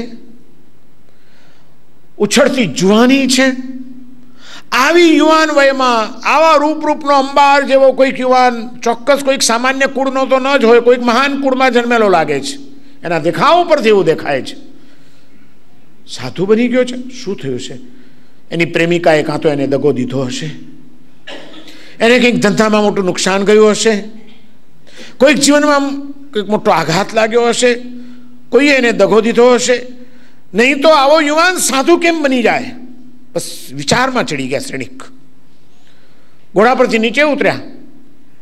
નીચે ઉતરીને, હજી ધર્મમાં તો કોઈ રંગાયેલા છે જ નહીં, નીચે ઉતરીને, ઓ મહારાજ. મુનિ આંખ ખોલી. હું મગધ સમ્રાટ શ્રેણિક છું. તમારી રજા હોય તો એક સવાલ પૂછવો છે. પૂછો રાજન. તમને જોતા એમ લાગે છે કે કોઈ તમે સામાન્ય વ્યક્તિ નથી. આવી ઉગતી યુવાનીમાં આવી સૌષ્ઠવભરી તમારી કાયા અને આવો વસંત ઋતુ જેવો કાળ અને એ બધામાં આનંદ પ્રમોદ, વૈભવ વિલાસ, મોજ શોખ આ બધું છોડીને તમે સાધુ કેમ થઈ ગયા? શું તમને તકલીફ પડી છે? હું મગધ સમ્રાટ શ્રેણિક છું. તમારી તકલીફ હું દૂર કરવા તૈયાર છું. તમે મને કહો, આ ઉંમર નથી તમારી અત્યારે સાધુ થવાની, અને આ ઉંમરમાં તમે કેમ સાધુ થઈને બેસી ગયા છો? શું છે તમને? ત્યારે એક જ વાક્યમાં જવાબ આપે છે ગુણસુંદર મુનિ. એ કહે છે, રાજન, તમારી વાત સાચી છે, યુવાની છે, બધું જ છે, પણ મારી પાસે વૈભવ પણ હતો, પ્રેમાળ પરિવાર પણ હતો, બધું જ હતું, પણ મને એમ લાગ્યું કે હું અનાથ છું એટલે હું સાધુ થયો છું. અરે મહારાજ, અનાથ છો એટલે સાધુ થઈ ગયા? છોડો છોડો છોડો છોડો, ચલો મારી સાથે આવવા તૈયાર છો? હું તમારો નાથ બનું. હું તમારો નાથ બનવા તૈયાર છું. હું તમારો હાથ ઝાલવા તૈયાર છું. મુનિરાજ, ચાલો મારી સાથે. અને એકવાર તમે મારી સાથે ચાલ્યા ને એટલે તમે સમજી લેજો કે મારો આખો રાજ પરિવાર હું તમને લઈ જાઉં એટલે મારા બધા રાજ પરિવારમાં તમારી આગતા સ્વાગતા થશે. મોટા મોટા તમને બધા મિત્રો મળશે. નામ ધારેલા એવા સ્વજનો તમને મળી જશે. સુખ સાહેબીનો તો કોઈ પાર નથી. હું આજે તમારી ઉપર ખુશ છું. મારે તમારી જિંદગીને બગડતું મારાથી જોવાતું નથી. મારે તમારી જિંદગી સુધારવી છે. ચાલો મુનિરાજ, ચાલો મારી સાથે. તમને જે જોઈએ તે બધું જ તમારું છે. રાજમહેલમાં તમે રૂમ તમે પસંદ કરી લો, ક્યાં રહેવું છે તમને. એક મહેલ બનાવી આપીશ તમને. સારામાં સારા મિત્રો મળી જશે, અઢળક સંપત્તિ મળી જશે, બધું જ મળી જશે. મુનિરાજ, ચાલો. આ વય નથી સાધુ થઈને અત્યારે તમે તમારા દિવસો બગાડો નહીં. જ્યાં આમ કે છે ત્યાં એ અનાથી મુનિ ગુણસુંદર મુનિનું નામ પછી અનાથી મુનિ પડી ગયું છે. એ મુનિરાજ એને કહે છે, અરે રાજન, તમે પોતે અનાથ છો અને મારા શું નાથ બનવાના હતા? મહારાજ, હું અનાથ? હું મગધનો સમ્રાટ છું, મારી પાસે કોઈ કમીના નથી. એ તો હું બી સમજી શકું છું. જ્યારે તમે તમારી ઓળખાણ આપી ત્યારે હું સમજી શક્યો કે મગધનો સમ્રાટ શ્રેણિક, એની પાસે કોઈ કમીના ન હોય. પણ તમે જેનાથી તમારી જાતને સનાથ માનો છો એ બધું મારી પાસે હતું. મારી પત્ની, હું બીમાર પડ્યો ત્યારે ખાધા પીધા વિના બેસી રહેતી હતી. એણે દિવસો સુધી શણગાર નહોતા કર્યા. મારી મા આંખમાંથી આંસુ સારતી બેઠી હતી. મારા પિતા પાણીની જેમ પૈસો રેલાવી રહ્યા હતા. મારી ખાતર આખો પરિવાર બધું છોડીને મને ઘેરાઈને બેઠો હતો. તમે જે વસ્તુઓ મને આપવાનું કહો છો એ બધું મારી પાસે હતું, છતાં મને એમ લાગ્યું કે હું અનાથ છું. કારણ કે એ બધા બધું કરવા તૈયાર હતા, પણ મારી બીમારીમાંથી ઉગારવાની તાકાત કોઈનામાં નહોતી. મારી પીડા લેવાની તાકાત કોઈનામાં નહોતી. મારા આંસુ લૂછવાની તાકાત કોઈનામાં નહોતી. અને ત્યારે મને એમ લાગ્યું કે હું અનાથ છું. રાજન, હું તમને સવાલ પૂછું કે કાલે તમે બીમાર પડશો તો તમારી રાણીઓ તમારી વેદના લઈ શકશે? તમારી સંપત્તિ તમારો રોગ મટાડી શકશે એની ખાતરી છે? તમારા રાજવૈદ્યો તમને મરવા નહીં જ દે એવું વચન તમે લઈ લીધું છે? એક પછી એક સવાલ અનાથી મુનિ જ્યાં કરતા જાય છે, શ્રેણિક વિચારમાં પડી ગયા. અને ત્યારે શ્રેણિકને લાગ્યું કે ના, સાચી વાત છે. અનાથી મુનિ કહે છે, મેં આ બધી ચિંતન ધારામાંથી મારી જાતને પસાર કરી અને છેવટે મને એમ લાગ્યું કે મારું કોઈ નથી. ત્યારે મને એક જ તત્વ યાદ આવ્યું, મહારાજા, તમને ખબર નથી પણ આ તમારા દેશમાં આ પુણ્યવંતી ભૂમિ ઉપર એક મહાન આત્મા વિચરી રહ્યો છે. એ અનાથનો પણ નાથ બનવાની તાકાત એનામાં છે. કોઈને નાથ રાખવો હોય તો એને જ રખાય, બીજા કોઈને ન રખાય, એમ કરીને ભગવાન મહાવીરની વાત કરી. અને ઇતિહાસ એમ કહે છે કે એ દિવસે પહેલવેલો એ શ્રેણિક રાજાનો રથ ત્યાંથી સીધો ભગવાન મહાવીરના સમોસરણ તરફ વળી ગયો અને મગધ સમ્રાટ શ્રેણિક એ દિવસે ભગવાન મહાવીરના ભક્ત બની ગયા. શ્રેણિકને મહાવીરનો પરિચય કરાવનાર, શ્રેણિકને મહાવીરનો ભેટો કરાવનાર, શ્રેણિકને મહાવીરના ચરણોમાં સમર્પિત કરનાર અને શ્રેણિકને સમ્યક દર્શનની ભેટ કરાવીને આવતી 24મીમાં તીર્થંકર બનાવનાર જો કોઈ હોય તો એ અનાથી મુનિ છે.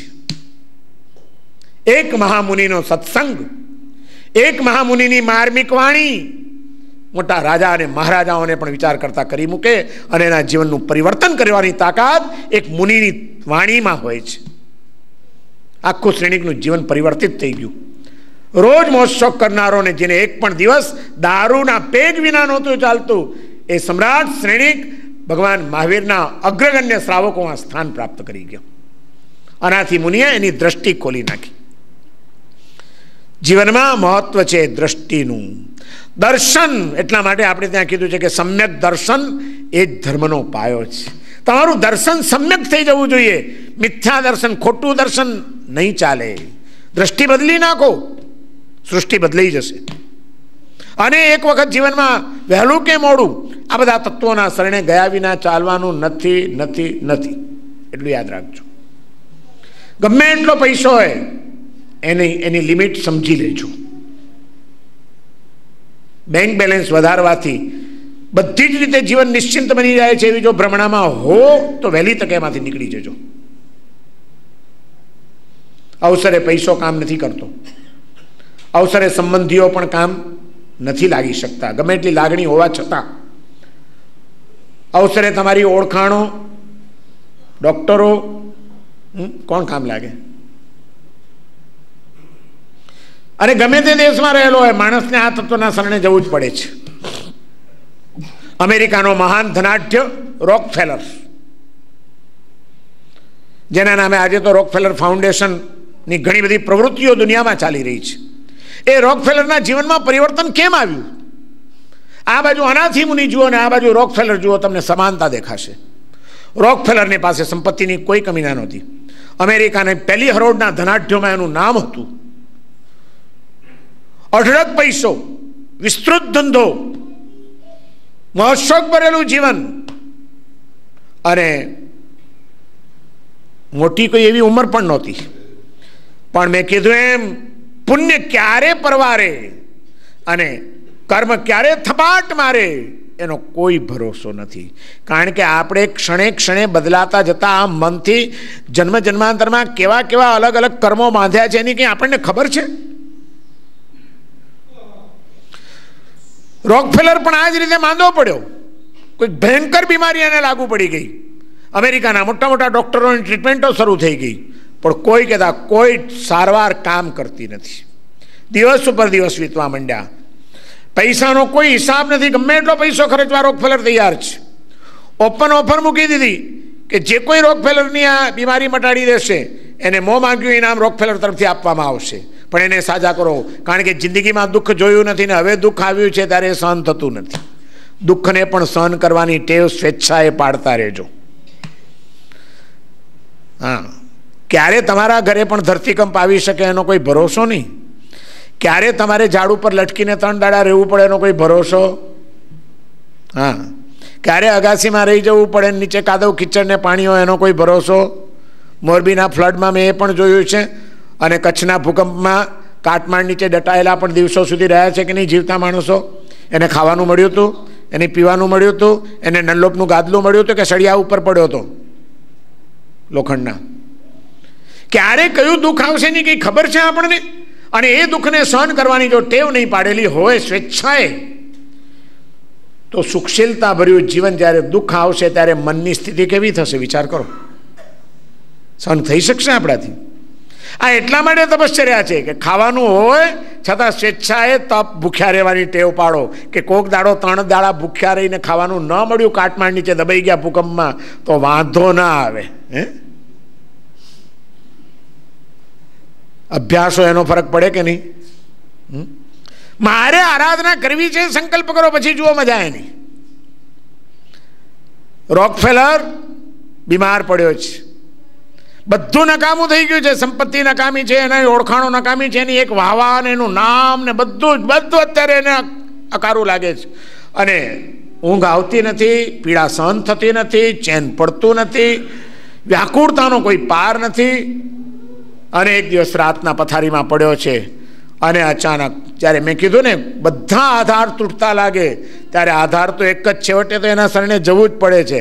નાસ્તિક માણસ હોય ને એને છેવટે ભગવાન યાદ આવી જાય, કંઈ ન હોય તો.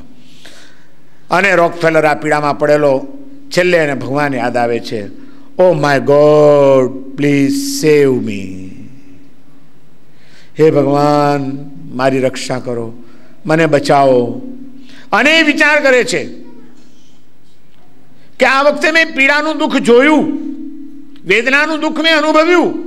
મારી પાસે અબજો ડોલર હતા, પણ કોઈ દિવસ મેં એ વિચાર નહોતો કર્યો કે કોઈક બીમારની સેવા માટે મારો પૈસો કામ લાગે એવું કંઈક કરું, કોઈ હોસ્પિટલ બનાવું. મેં એવું કોઈ બીજાના સુખનો વિચાર નથી કર્યો. માત્ર ધંધો, માત્ર પૈસો વધારવાનો, માત્ર બેંક બેલેન્સ વધારવાની ધૂનમાં હું દોડ્યો. મેં આજ સુધી બીજાના સુખનો વિચાર નથી કર્યો. માટે મને આજે દુઃખ આવ્યું છે. જે બીજાને સુખી કરે છે એને સુખ મળ્યા વિના રહેતું નથી, અને બીજાના સુખની જે ચિંતા કરતો નથી, પોતાના સુખમાં જ મસ્ત રહે છે, એને દુઃખ આવ્યા વિના રહેતું નથી. રોકફેલરને વિચાર આવી ગયો, જો આમાંથી બચીશ. ઓ માય ગોડ, ઈશુને યાદ કરે છે, અને ઈશુને યાદ કરીને પ્રાર્થના કરે છે કે તમે જે કરુણાનો ઉપદેશ આપ્યો છે, જો હું બચી જઈશ તો હવેની મારી સંપત્તિ હું કરુણાના કાર્યોમાં, લોકોના દુઃખ દૂર કરવાના કાર્યોમાં વાપરીશ. મારી સંપત્તિ હવે એમાં વહેતી કરી દઈશ, પણ પ્રભુ તમે મને બચાવો. અને આ દ્રઢ સંકલ્પ સાથે રોકફેલર સૂઈ જાય છે. મેં કીધું એમ સંકલ્પનું બળ ક્યાંય પણ હોય, આનાથી મુનિને પણ મળી શકે છે, રોકફેલરને પણ મળી શકે છે, ભારતમાં મળી શકે છે, અમેરિકામાં મળી શકે છે.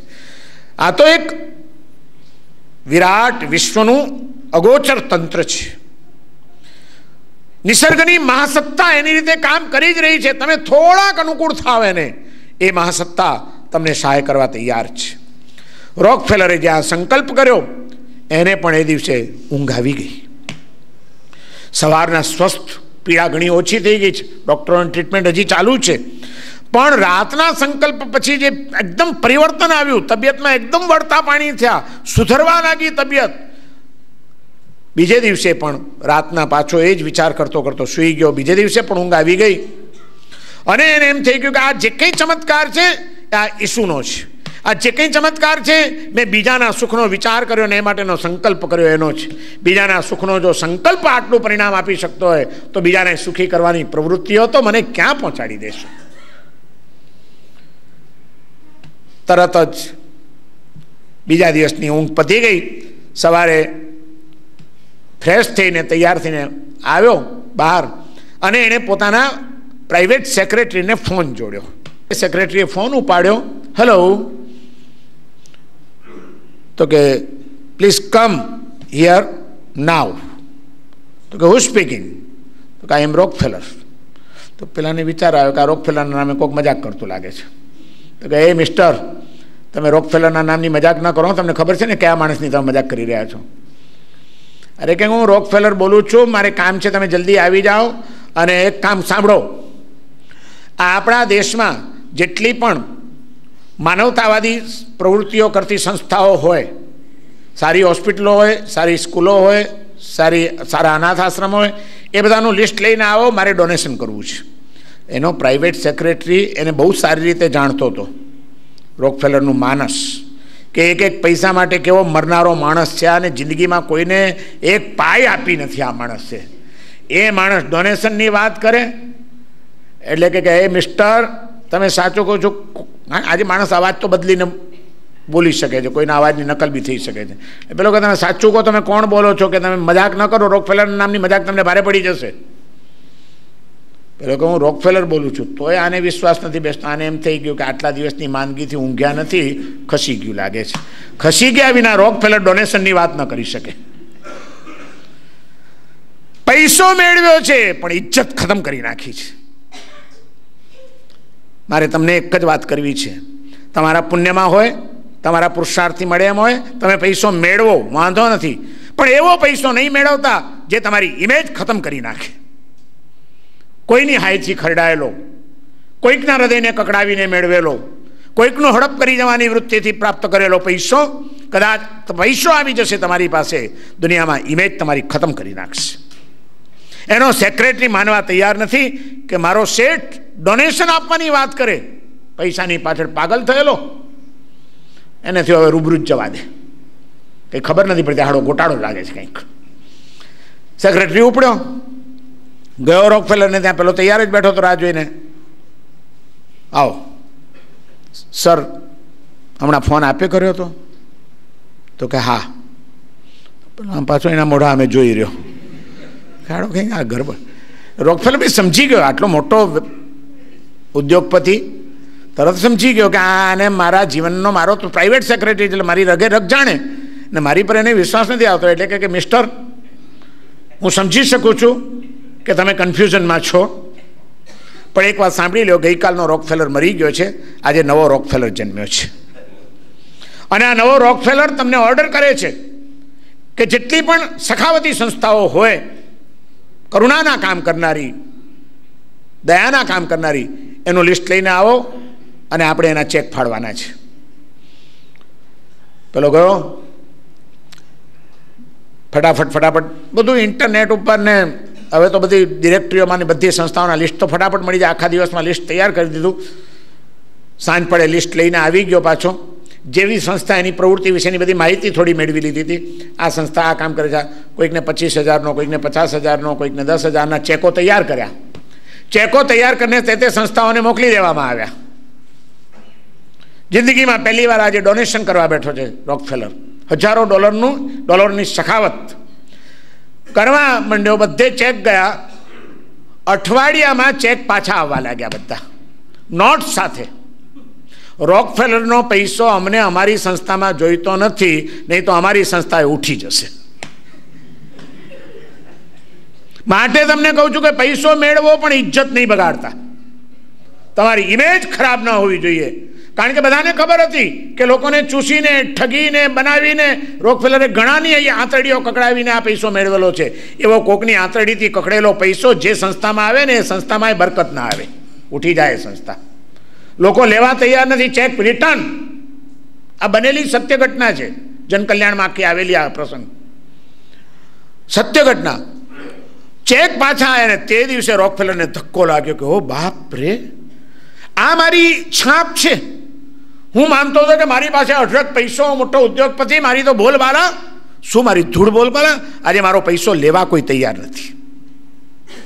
મારી ઇમેજ ખતમ થઈ ગઈ છે અને એમાં દોષ મારો છે. જાગી ગયો છે, રોકફેલરનો આત્મા જાગી ગયો છે. શું કરવું હવે? એને ચેન નથી. હવે સંકલ્પ કર્યો તો અને એ સંકલ્પથી સાજો થયો છે એટલે ડોનેશન તો કરવું જ છે, પણ કરવું શું? ત્યાં એને એનો મિત્ર યાદ આવે છે, એન્ડ્રુજ કાર્નેગી. તરત જ એન્ડ્રુજ કાર્નેગીને ફોન કરે છે. Mister Carnegie, I want to meet you. હું તમને મળવા માગું છું, ઇમિડિયેટલી, જલ્દીથી તમને મળવા માગું છું. એટલે કાર્નેગી એનો ખાસ મિત્ર, એ પણ મોટો ઉદ્યોગપતિ, એને વિચાર થયો કે રોકફેલરને વળી અચાનક મારું શું કામ પડ્યું, તો કે હું ક્યારે આવું? કાર્નેગી કહે છે કે તારા માટે કોઈ આવવાનો સવાલ નથી, તને જ્યારે આવવું ત્યારે આવ.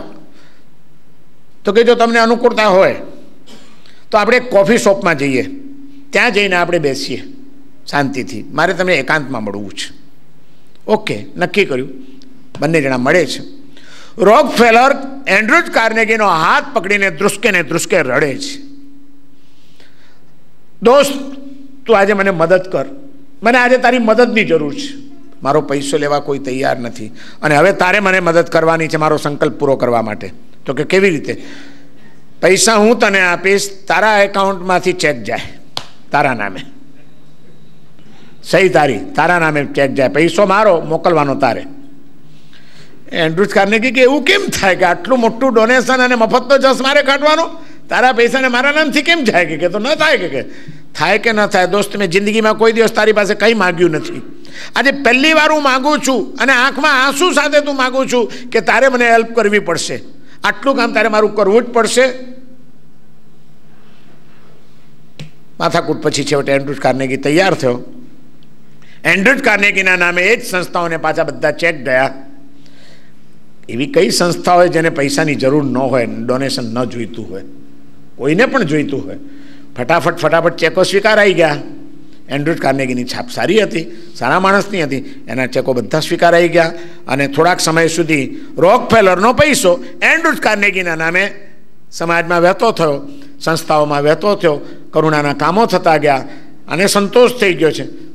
ધીમે ધીમે પછી ધીમે ધીમે આખો એનો વ્યવહાર બદલાઈ ગયો છે. માણસની લાઈફ બદલાઈ જાય છે. કહું છું ને, જિંદગીમાં એકાદ ધક્કો બહુ જરૂરી છે લાઈફ બદલવા માટે.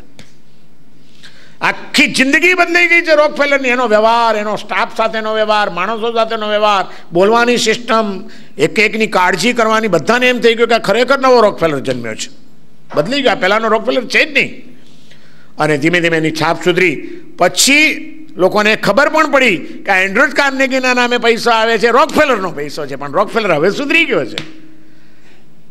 પછી રોકફેલરના નામે પૈસા જવા માંડ્યા અને એમાંથી ધીમે ધીમે આગળ જતા રોકફેલર ફાઉન્ડેશન આખું ઊભું થયું કે જેમાંથી લાખો કરોડો ડોલરની સખાવતો અત્યાર સુધીમાં થઈ ગઈ છે અને અત્યારે પણ એ કામ કરી રહ્યું છે.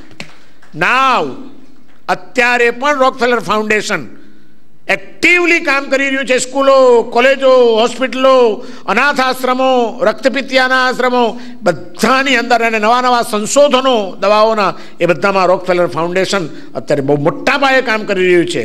પણ એના જીવનમાં જ્યારે અનાથ બન્યો ત્યારે એનો હાથ ઝાલનાર એક જ હતો, ભગવાન, બીજું કોઈ નહીં. છેવટે એના શરણે ગયા વિના કોઈને ચાલવાનું નથી. અનાથી મુનિને વેદના આવી, અનાથી મુનિનું જીવન બદલાઈ ગયું. અનાથી મુનિનો પરિચય થયો, શ્રેણિકનું જીવન બદલાઈ ગયું. રોકફેલરના જીવનમાં ધક્કો લાગ્યો, રોકફેલરની આખી લાઈફ બદલાઈ ગઈ. પર્વ પર્યુષણનો હાર દોયો તો આ જ છે, આત્મચિંતન કરો. અનાથી મુનિએ આત્મચિંતન કર્યું. સ્વાત્માની નજીકમાં જાઓ. નજીકમાં જવું એનું નામ પર્યુષણા. પરિસમંતાદ ઉષ્ણા. નજીકમાં જઈને રહેવું. આત્માની નજીકમાં જઈને રહ્યા, વસી ગયા.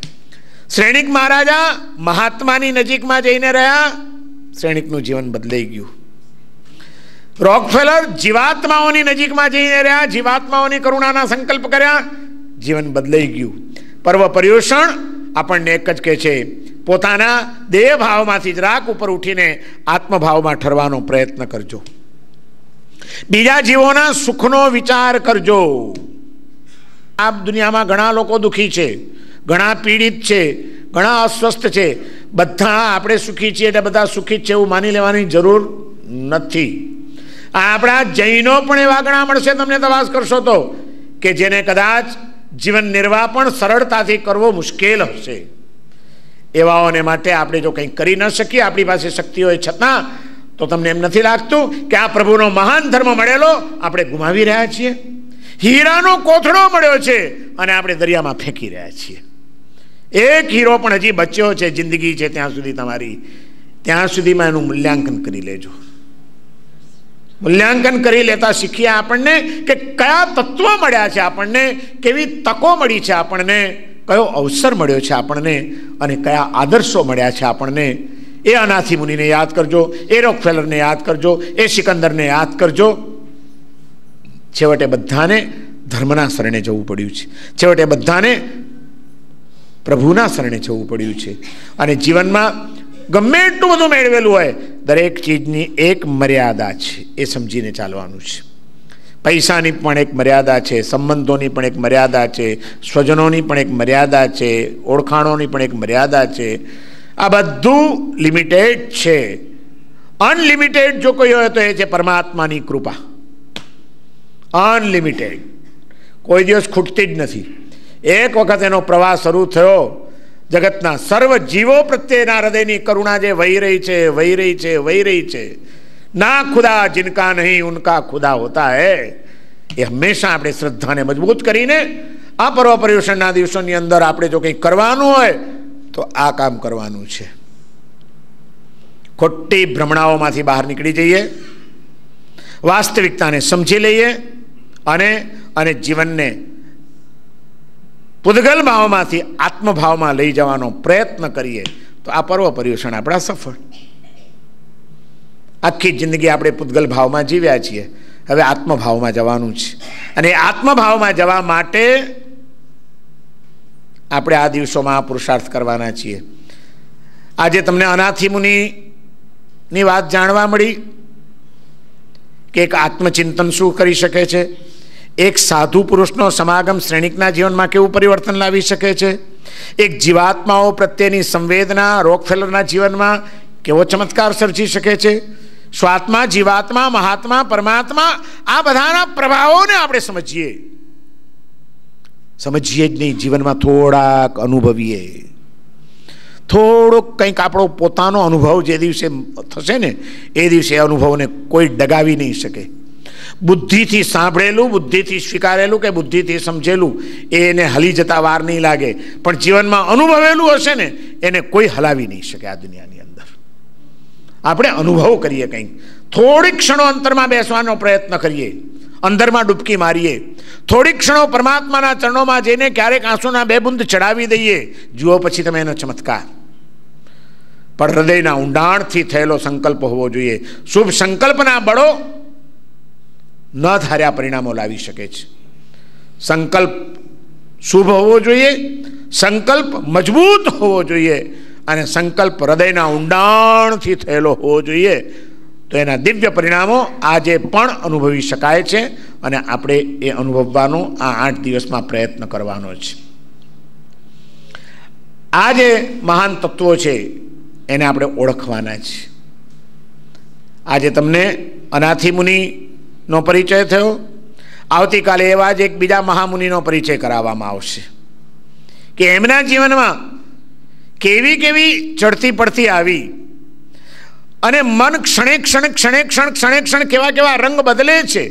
અને આપણા મનને આપણે સમજવાની કેવી જરૂર છે, મનને કેળવવાની કેવી જરૂર છે, મનને વિશુદ્ધ અને મનને એકાગ્ર કરવાની કેવી જરૂર છે, એનું અદ્ભુત રહસ્ય ભગવાન મહાવીરના જ કાળમાં થયેલા બીજા એક મહામુનિના જીવનમાંથી આપણને જાણવા મળવાનું છે. એની વાત આપણે આવતીકાલે કરવાના છીએ.